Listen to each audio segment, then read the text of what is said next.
Ros-Lehtinen. Thank you very much, Mr. Chairman, and thank you to all of the panelists. I wanted to ask three questions. First on the rebels, who are these guys? WMD, and thirdly on the countries that are aiding Assad, Russia, Iran, North Korea among them. On the rebels, the Syrian rebels lack a command and control structure, and they continue to expand their operations. But to what end, Ambassador Ford? Do you believe that there's greater cohesion in the opposition forces? And if so, will that stick? In the last few months, some Syrian rebels have been designated as foreign terrorist organizations linked to al-Qaeda. They've captured and detained UN peacekeepers after later being released. So the U.S. must take necessary precautions to conduct proper oversight and due diligence regarding any aid to these rebels. Can you give us more information about the opposition?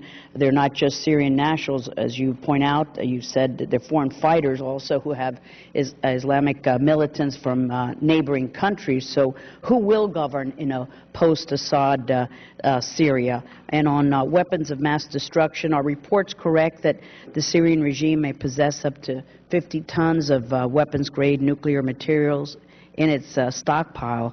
And to inspect if those reports are true, will the U.S. call for an emergency meeting of the International Atomic Energy Agency to discuss this? And if Assad does not grant IAEA inspectors immediate access to all nuclear facilities and stockpiles so that they can be protected and sealed, will the U.S. impose immediate, comprehensive, and painful sanctions? Will we do so acting with the European Union? Will we do so only through the UN Security Council?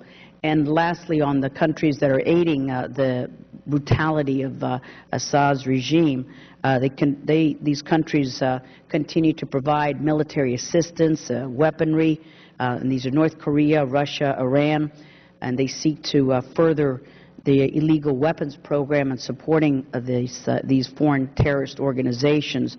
What can we do to hold these accountable for supplying the Syrian regime with arms, helicopters, military equipment during this human rights crisis? And in light of Russia's policy in Syria, I believe that the Obama administration's string of concessions to Moscow must stop, and I wanted to hear your thoughts on the rebels, WMD, and what will we do with countries that are helping Syria.